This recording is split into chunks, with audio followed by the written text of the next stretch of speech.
This is the Truth Network.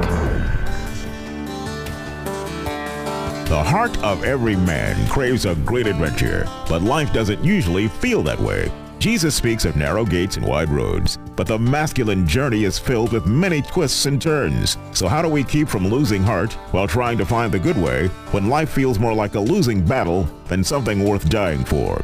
Grab your gear and come on a quest with your band of brothers who will serve as the guides in what we call the masculine journey. The masculine journey starts here now. Welcome to Masculine Journey. We have an exciting week for you. Very small crowd, Andy, Grant. Very, very small crowd this week. Do you hear an echo? A little bit. Normally this room, exactly. Normally this room is filled with bodies, and this week you have a trio here. You know, there's some weeks we have 10, 11, 12 people here. You know, you don't hear all those people on the air. But I'd sing. Yeah. You could sing if you'd like to sing, but we may be our last week on the air, but you could sing if you wanted to. But normally, you know, we have a lot of people in the room, but everybody you hear tonight is in the room with us. You hear them? Yeah, that's it. Yeah. Nothing. Nobody waiting in the wings. Nobody's on the bullpen or anything. It's just us. What you see is what you get. Yeah, what you hear is what you get. He's not degrading anybody. No, not at all. We well, you know, initially we knew a couple people were going to be out, and then they just started dropping like flies. They were just like, "Oh, I'm gone. Yeah, you hey, know? That sounds like a good idea. I'm gone. Yeah, I'm out of state. Well, you didn't know you were going to be out of state earlier? I mean, come on now. No, it's a couple of them weren't feeling well, which they could stay home. Yeah, right. We hope they're better. Yeah. But no, I'm excited about this show because it's a counterpart to last week's show. You know, last week's show we were doing it on the lures and the labels that the enemy has, the lures he throws out trying to get us to take a bite, to try to get us to be reeled in by him, you know, so that he could call us his, you know, instead of God's, and the labels that he puts on us. And as we're talking about that, Grant kind of throws out last week, he's like, well, what about God? You know, he was asking about, you know, God's version of that, the lures and the labels. And so that actually became this week's show. We're going to defer to what Jim wanted to call it, and then we'll talk about it here in a minute. But we are calling it invitation and identity. Yeah. So, you know, what does God throw you out as an invitation, which I like another word better, but we'll talk about that here in a minute. And what does he call you in your identity? What does he have in your identity? So this is Grant's topic. So Grant, welcome to your first week of having a topic, I think. There you go. And he's here. And he's here. That's not normally some people like Robbie last week will throw out part of a topic and then not be here. Hold on, I'm at school. Yeah, that's right. And so we're going to kind of get into it. Andy, before we get into the topic, do you want to talk any more about it, or do you want to play your clip? I'll talk a little bit of what this clip kind of, all the clips I did, and I tried to parallel somewhat to my life, not just in a general sense, but a personal sense. And in this one, it's from Remember the Titans, and you've got Coach Boone and Gary and Ray. Yeah. They're getting ready to go to camp, to football camp, and Gary and Ray have an elevated sense. You have the merger of a black team and a white team where the schools came together, and the coach, Boone, ended up becoming the head coach. And Gary and Ray had been on a good team previously. Gary was an All-American, so he was going to come and kind of tell the coach what the deal was. And you just hear this interaction, and I want to get into more of the meat of it, but just go ahead and listen to it now.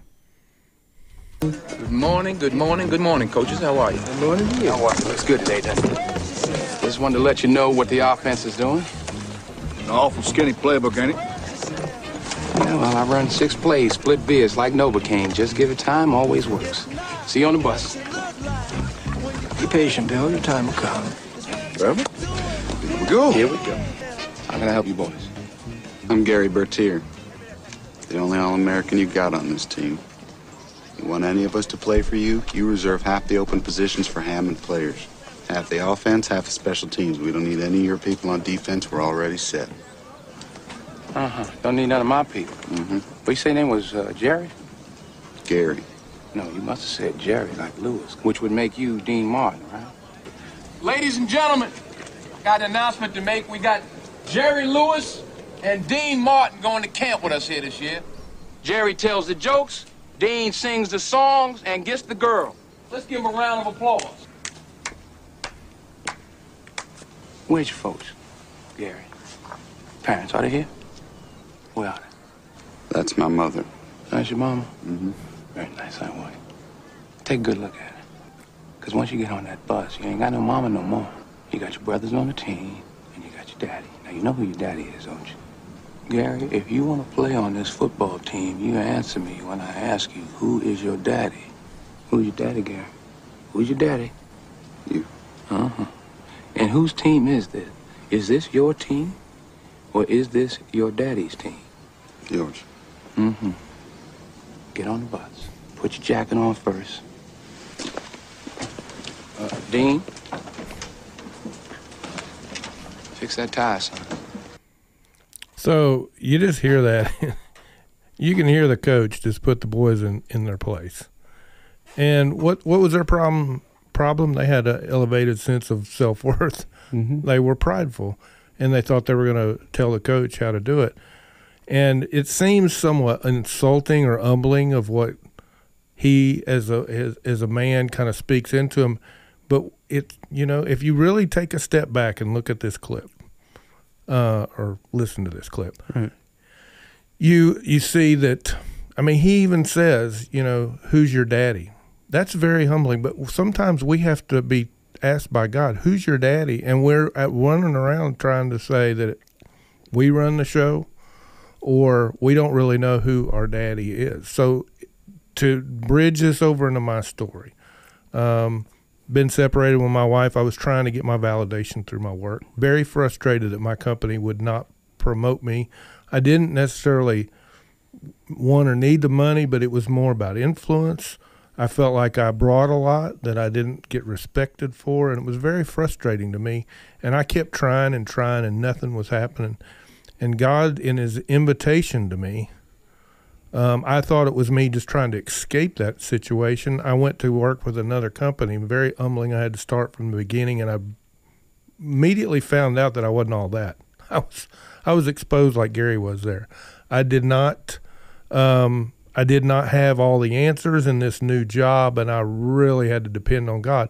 Well, I look back through that, that whole situation, and that's what seemed to be, I think God actually had to expose me in front of, there was situations at work where I almost was called out like that. Now, other people had their issues themselves, and I think I had some valid points, but I was Gary there, and I was acting like that. And God saw that in his mercy, but what he really wanted, the invitation was to say, Andy, who's your daddy? Mm-hmm. Who is your daddy? And I wouldn't have told you then. It's all, I'm looking back and seeing this in the past. But I found my daddy through that. But that I was stuck in a place that I needed to be invited out of all I knew at that time. And it's been an incredible ride since. And talk a little bit more on some other clips later on about how that story continues.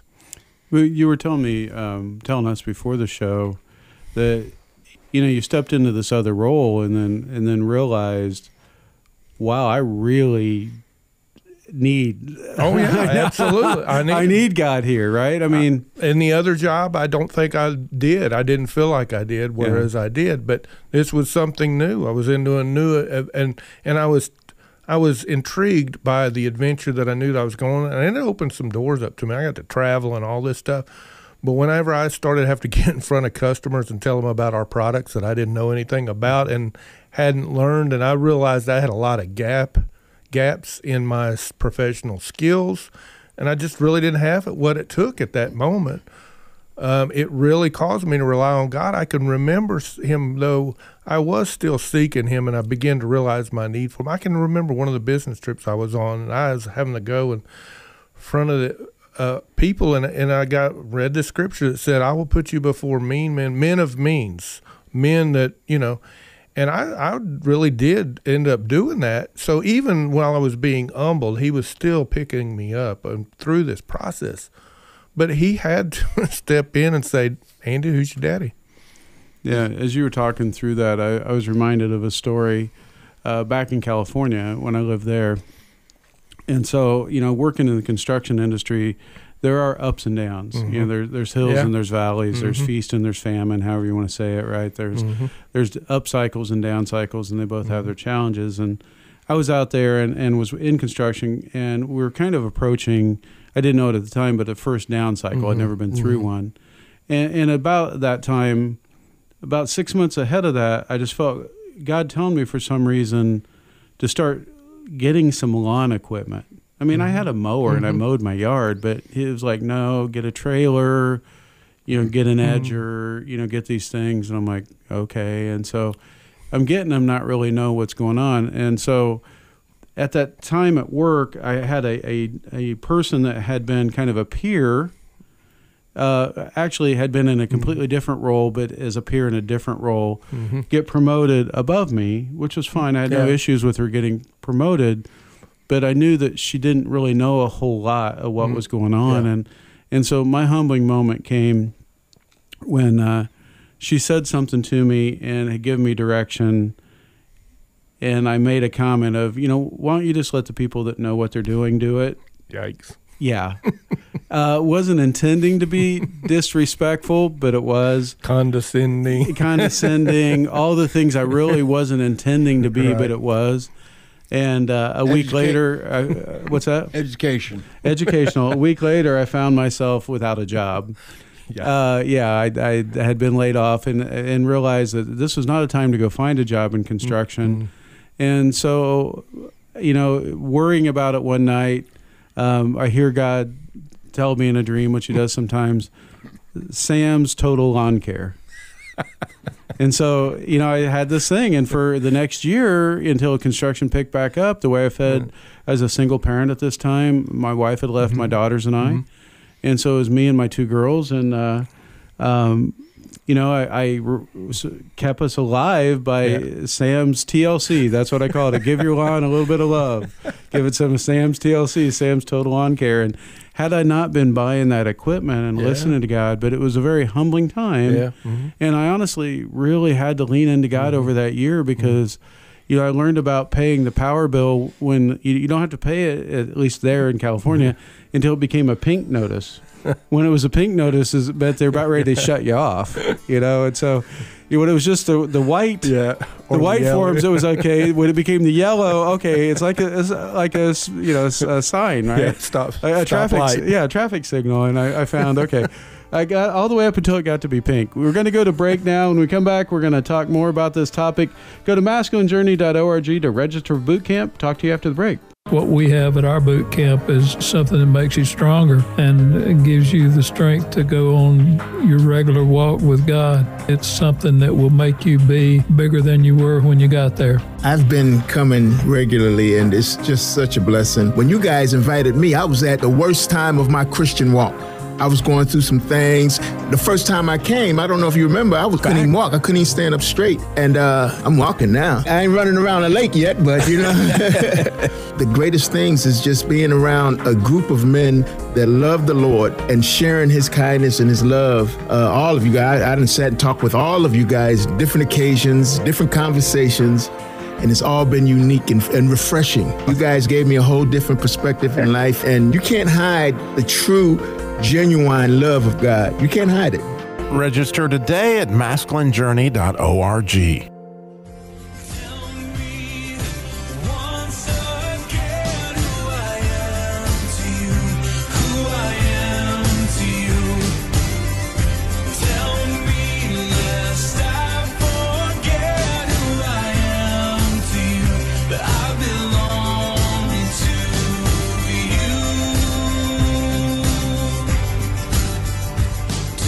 Welcome back to Masculine Journey. That is Jason Gray, Remind Me Who I Am. And yes, we have used that bump. We have used that clip many, many times. But it is such a good clip on this topic of identity, isn't it? Yeah.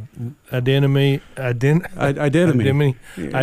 and new name. I tried to put those two together. But, yeah, that whole idea of who you are, it's foundational. And that's one of the best songs out there for it. Who we think. Yeah. Well, what we think is, Grant, who we think we are is who the world tells us we are. Yep. And that's what this song in the video actually goes after. It's all the labels that the enemy and the world give you, Yep. right? And what God calls you. It's Jason Gray. Go watch it on YouTube. Remind Me Who I Am.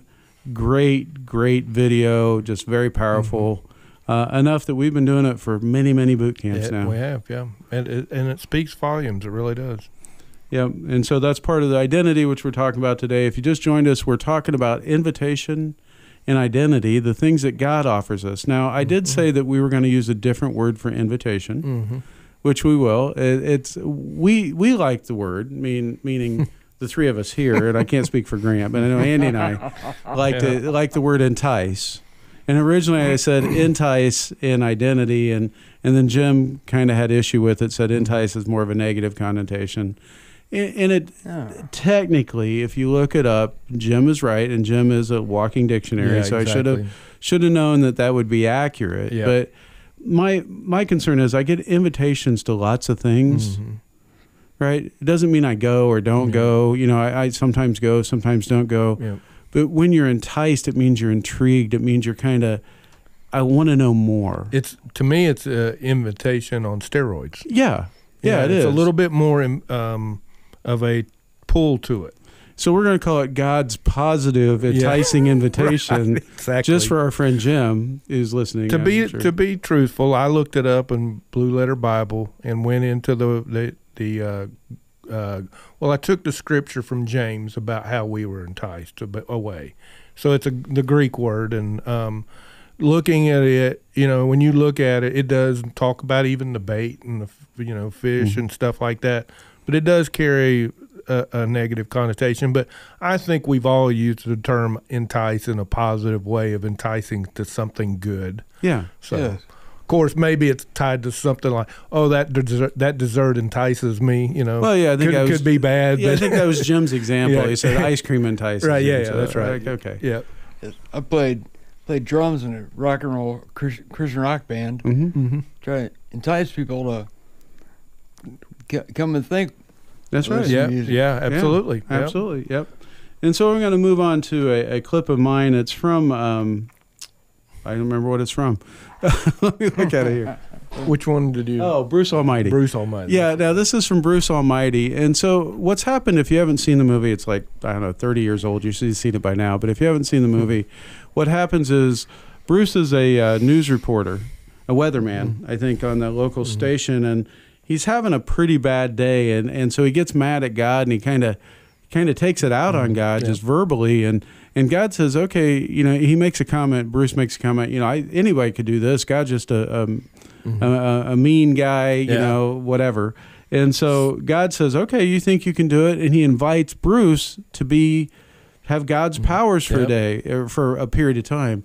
And Bruce initially thinks it's great, and he doesn't believe that he has them, and he sits down at a diner, and he parts his soup like it's the Red Sea. It's tomato soup, right? And he parts it, and so it's going to reference it, and he tries all these things, and he realizes, man, it's not easy being God. He gives all the people everything they wish for, and that backfires. And everything he tries, he realizes, man, I just can't be God. And so where we pick up this is it's after Bruce has realized that he's back talking with Morgan Freeman, who plays the God character. And so they're talking about this whole concept. And I want you to listen to this conversation, then we'll talk about it. There we are. It's good. It's good. It's a wonderful thing. No matter how filthy something gets, you can always clean it right up. There were so many. I just gave them all what they wanted. Yeah. But since when does anyone have a clue about what they want? So what do I do? Parting your soup is not a miracle, Bruce. It's a magic trick. A single mom who's working 2 jobs and still finds time to take her kid to soccer practice, that's a miracle. A teenager who says no to drugs and yes to an education, that's a miracle. People want me to do everything for them, when what they don't realize is they have the power. You want to see a miracle, son? Be the miracle. So the reason I wanted to play that is in this topic of enticement, or invitation, rather, God's invitations look very different. And Andy's clip they just used, the invitation from God was completely, you couldn't see it until later on, you know. Yeah. You have the eyes later to see clearly what happened before. On this one, a lot of times the invitation will be something that rises up inside you, a passion that you have, or something that you really don't like the way something's working, or you really like the way something's working, and you're passionate about entering into it. That could be part of God's invitation. And I'm not suggesting from this clip at all that we do it absence of God. God always wants us to do things with him, but he empowers us. You know, he chooses to empower us. He chose the disciples to spread the word of Jesus. You got to open up so he can come in. Right. Right. And so on this, what I would ask is God's invitation in your heart may be just something you're passionate about.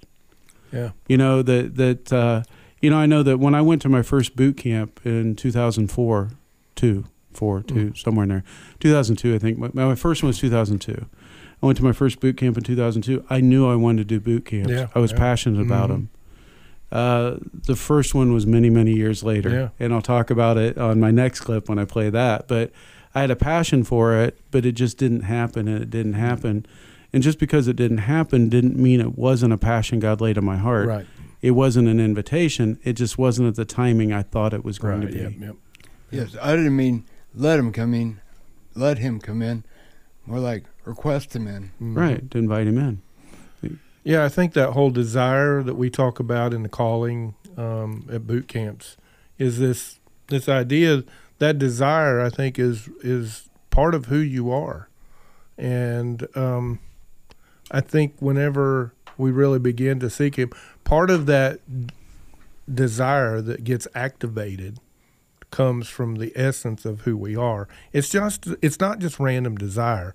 Oh, let's go do this. That's a lot of times I used to read the Bible and just say, automatically be motivated by a scripture to go do one thing, thinking that's what it is, without asking, without checking into, is this fit my desire?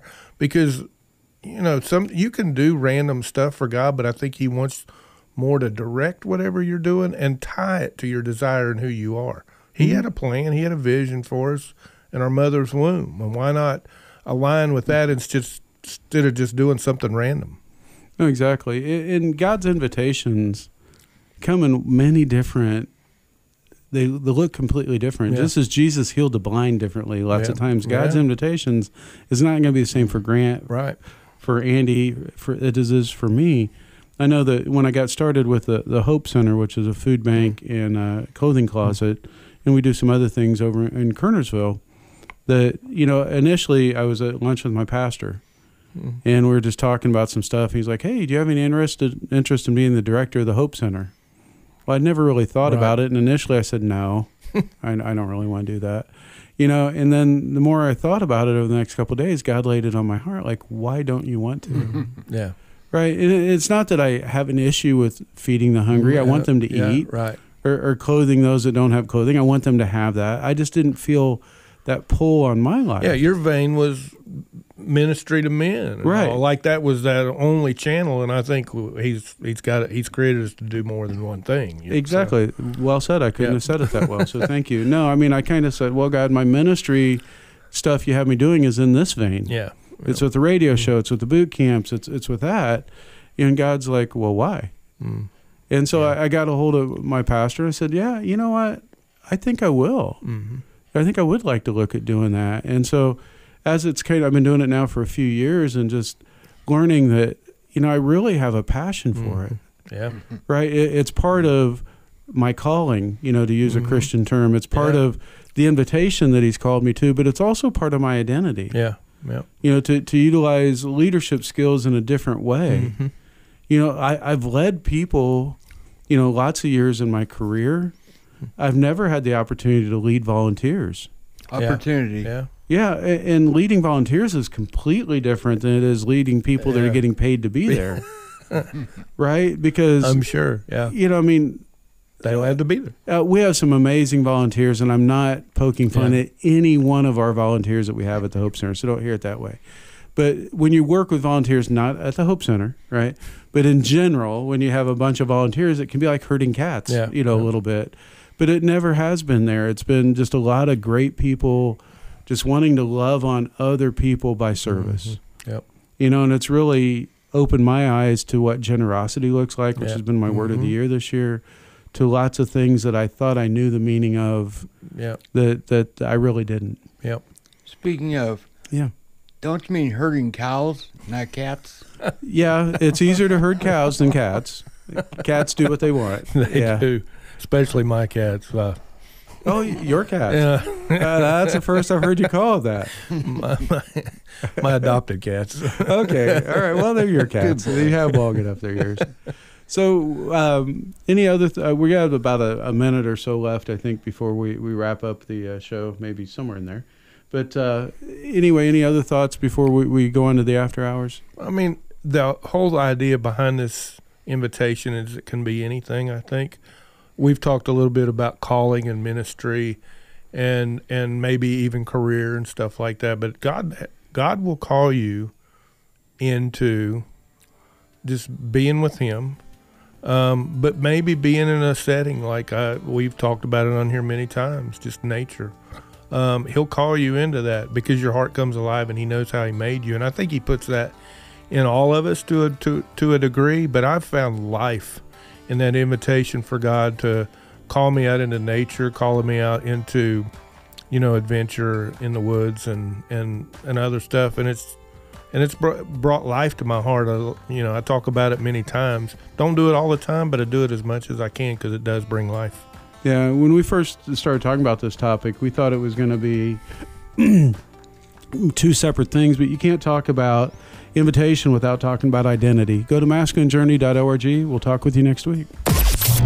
This is the Truth Network.